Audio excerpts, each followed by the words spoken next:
populisme au coup de maître contre la vie chère, l'exonération de la TVA pour les colis importés va augmenter. Et changement du paysage urbain en Israël, fin des chauffe-eau solaires.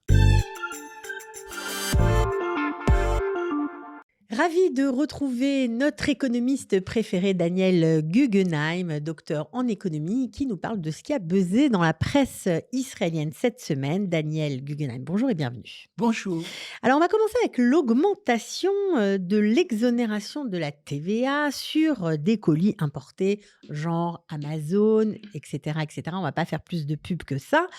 Alors, pour vous, c'est un coup de maître, on peut dire ça comme ça. Je vous ai dit populisme au coup de maître contre la vie chère. Pourquoi j'ai posé cette question? Contre la vie chère, bah oui. Si on regarde la presse financière lorsqu'elle parle de ça, on a cette hésitation et je vais expliquer, comme d'habitude, les tenants et aboutissants de ça. Alors, pour comprendre, le ministre des Finances, donc Smotrich, a utilisé sa prérogative qui est sans besoin de loi ni d'autorisation du gouvernement, à augmenter l'exonération de la TVA sur les colis sur les colis qui arrivent en Israël, ce qu'on appelle les petits colis. Jusqu'à quel prix? Alors, jusqu'à maintenant, l'exonération était de $75. Donc, on ne payait pas de TVA jusqu'à $75. OK. Et maintenant, c'est $150. C'est mieux. Oui. Alors, ce qui est intéressant, j'y reviendrai, j'expliquerai pour la comparaison, c'est que si on regarde ce qui se passe en France et en Europe, ils ont fait le contraire. Ils ont augmenté maintenant les taxes sur les petits colis qui arrivent parce qu'ils sont envahis par la Chine, etc. Et apparemment, Israël fait le contraire. Je vais expliquer d'ailleurs pourquoi je pense que l'Europe a fait et quels sont les dangers. Alors, d'abord, il faut parler des dangers. Cette mesure a provoqué la colère, et c'est un mot faible, de tout ce qui est les vendeurs de rue, les gens qui vivent en vérité de vendre les solderies, les bazars, les choses comme ça. Exactement. Et également les gadgets. Vous avez, c'est beaucoup de colis vont sur là-dessus, cosmétiques aussi. Donc, c'est ces secteurs qui sont les plus touchés. Il faut dire d'ailleurs qu'il y a des secteurs qui n'ont pas d'exonération de TVA parce qu'Israël ne veut pas, par exemple, pour le tabac et tout ça, mais de toute façon, c'était comme ça toujours avant. Mais donc, c'est ces secteurs-là qui sont principalement touchés. L'habillement ou pas? L'habillement, bien sûr, aussi. Le textile. Maintenant, justement, c'est très intéressant parce qu'il y a encore très, très peu d'industrie textile en Israël. Et donc, comment elle pourra combattre contre des prix, comme vous avez dit, Amazon ou de Chine ou je ne sais pas, de Chine Temu, qui va venir AliExpress et compagnie. Et dessous tous ces sites-là, elle ne peut pas. Parce que, alors, donc, c'est aussi un problème pour ces magasins-là. On parle, d'après ce que j'ai vu dans la presse, ils parlent de 90 000 personnes qui diraient « nous, on va faire faillite ». C'est comme ça qu'ils disent pour 90 000 entreprises ou indépendances que vous voulez.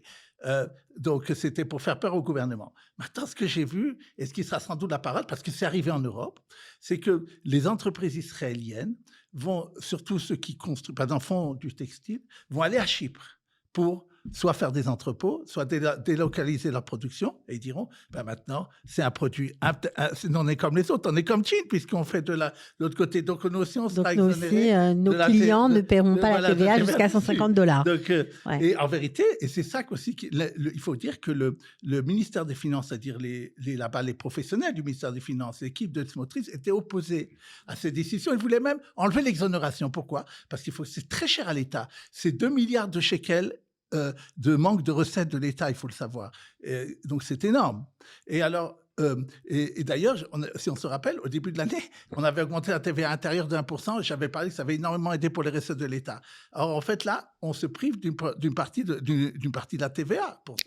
Alors, quel intérêt pour le gouvernement? C'est plutôt faire plaisir à la population, j'imagine. Qu'est-ce que Smotrich a dit? J'entends sa conférence de presse. Il dit, moi, je lutte contre les monopoles. Je ne veux pas que la paire de chaussures qui est vendue ici soit 2 fois plus chère qu'elle est vendue aux États-Unis ou je ne sais pas. Alors, donc c'est ça en vérité, c'est très intéressant. C'est ça le pari à mon avis qui fait. C'est de dire d'abord que les gens veulent voir l'inflation vécue. Toujours, quand je parle ici le ressenti de la vie chère, même si ça baisse dans les chiffres, le ressenti des gens n'est pas toujours au rendez-vous. Et là, ça sera des produits de grande consommation. Donc, il se dit, les gens vont voir que vraiment les prix baissent. Et donc, c'est ça qui veut que la population ressente. D'un côté que les prix baissent et d'un autre côté... Et on est une année électorale, bien entendu. Je ne sais pas si ça lui servira ou pas, mais en tout cas, la presse mentionne ce fait là-dedans. Et donc, moi, je dirais c'est un pari. Il faut voir qu'est-ce qui va arriver parce que je ne crois pas qu'Israël a intérêt à ce qu'il y ait, comment dire, des industrialisations et aussi que des commerces ferment parce que c'est la vie d'un pays, de toute façon. Et c'est ça le problème. C'est pour ça que la France et l'Europe ont fait. Ouais, et puis le fait que ça brise les monopoles, ce n'est pas certain. Ouais, exactement, je ne sais Pas pas. certain. Bon, en tout cas, ce sera moins cher. Les gens, les gens vont moins consommer blanc-bleu pour voilà, penser malheureusement à leur porte-monnaie. On va dire ça comme ça. Une autre nouvelle, alors là, qui est très sympathique, pratique et qui va changer, on va dire, l'urbanisme de nos villes. C'est quoi? Eh bien, c'est tout simplement la fin des douches-méches. Alors, qu'est-ce que ça veut dire? Bon, alors, d'abord, pour ceux qui ne connaissent pas, douches-méches, c'est les chauffe-eau. Vous savez, ces trucs horribles au-dessus de nos toits, en blanc, en noir, bref, très très moche et qui dévisagent un peu le paysage. Alors donc, ça va être plus beau, plus pratique et parfait pour tous ceux qui ont oublié d'appuyer sur le bouton pour faire chauffer l'eau. Vous allez nous expliquer tout de suite, Daniel. Évidemment, on va savoir comment tout ça va s'organiser et comment ça va être financé surtout. Comme Parce que d'habitude. c'est énorme comme changement. Hein.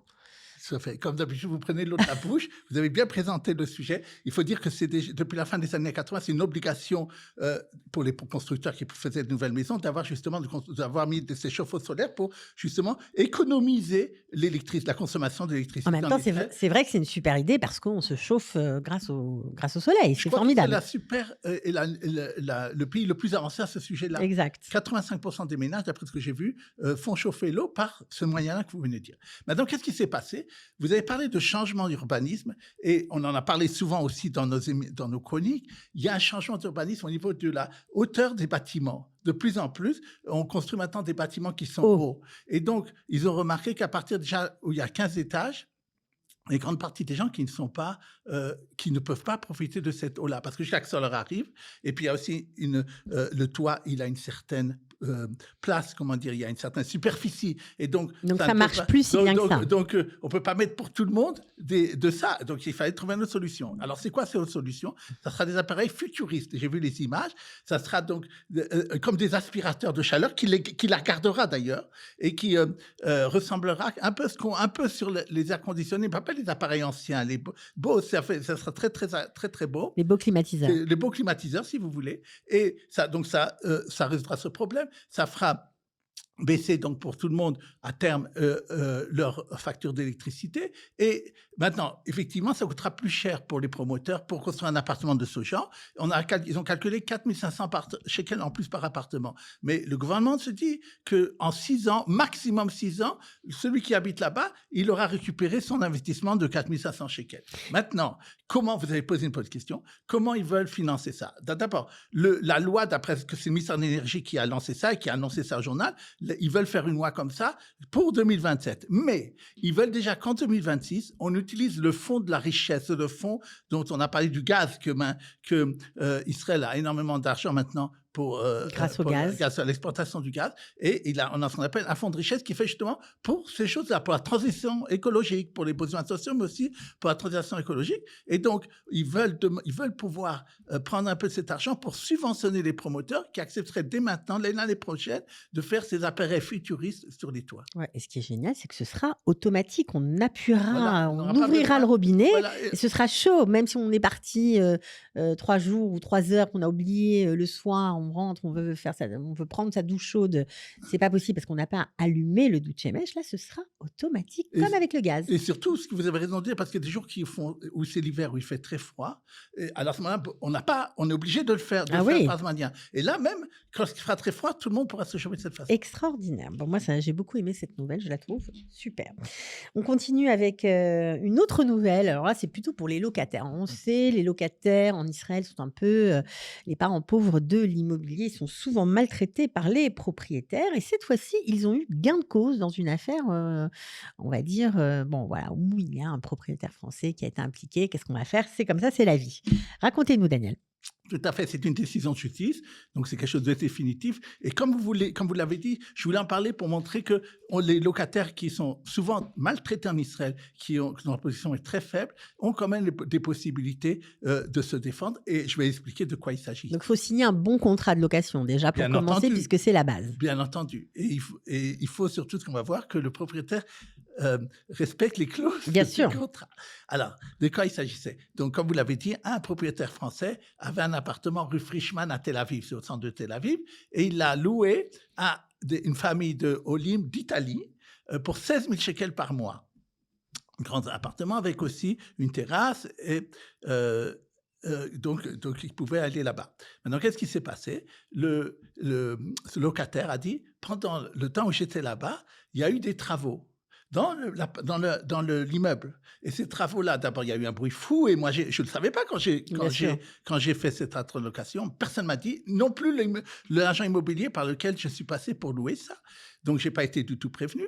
Et en plus de ça, je ne pouvais pas profiter donc de ce qu'on a dit mirpesset de cette terrasse parce qu'ils ont dû enlever le maquet, c'est-à-dire le parapet. Et donc, c'est très dangereux pour ma famille, pour les enfants. Et donc, moi, je n'ai pas pu jouir de ce que j'ai fait.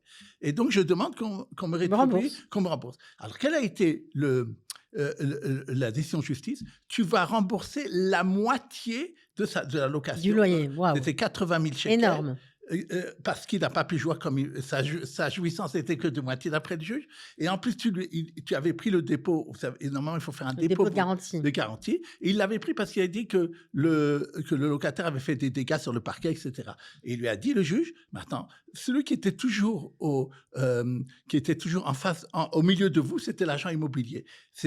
Il a été, depuis le début jusqu'à la fin, celui qui était dans cette affaire.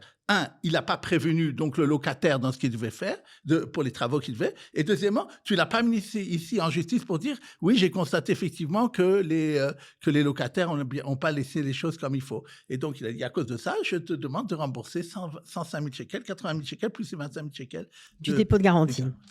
Mais voilà, donc comme quoi, on peut quand même se défendre quand on a un bon contrat. Exactement. Et il ne faut pas hésiter à aller devant la justice. On dit toujours Voilà. oui, ils exagèrent, mais il faut savoir faire valoir ses droits. Eh bien, merci pour ces belles nouvelles. On va quand même terminer avec une dernière information importante aussi. Ça nous vient de l'autorité des marchés financiers qui, eux aussi, ont dû rembourser aux assurés. Alors là, on n'est plus à 100 000 shekels, on est à 20 millions de shekels. C'est quand même énorme, Daniel. Oui, tout à fait. C'est le rapport annuel de ce qu'on appelle en hébreu Reshut Shuk Hahon, c'est-à-dire autorité des marchés financiers qui supervise tout le marché de l'assurance et des retraites, et ça, c'est énorme. Et qu'est-ce qu'ils ont dit comme ça? D'abord, on veut vous dire qu'il y a eu 18 000 plaintes cette année, une augmentation de 10% et une augmentation surtout de 4% des plaintes justifiées. Donc, sur lesquels comme vous avez dit, nous avons pu aider et obtenir pour l'assuré un remboursement qui a été en tout pour tout le monde de 20 millions de shekels. Qu'est-ce que les frais marquants? Il faut le savoir, par exemple, ils disent dans ce qu'on appelle l'assurance sur rouge, c'est-à-dire tout ce qui est appartement, etc. Nous avons constaté que l'entreprise s'appelle Bitoir Yashir, direct, c'est celle qui est digitale, c'est la pire. Et c'est là où il y a eu le plus de plaintes. 2/3 des plaintes ont été là-bas, donc c'est très, très important. Également, ils ont dit le problème de ce qu'on appelle Gemel, c'est-à-dire tout ce qui est retraite. Et là, il faut dire que 2/3 des plaintes là-bas sur les retraites étaient justifiées, dans les coupons de Gemel, dans les choses comme ça. Et donc, comme quoi les comptes n'étaient pas assez rémunérés, des alors, comme ça. qu'est-ce qui s'est passé? Et la chose la plus importante, et nous en avons parlé ici, c'était le scandale de Slice, une entreprise qui a fait perdre 1 milliard de shekels aux gens.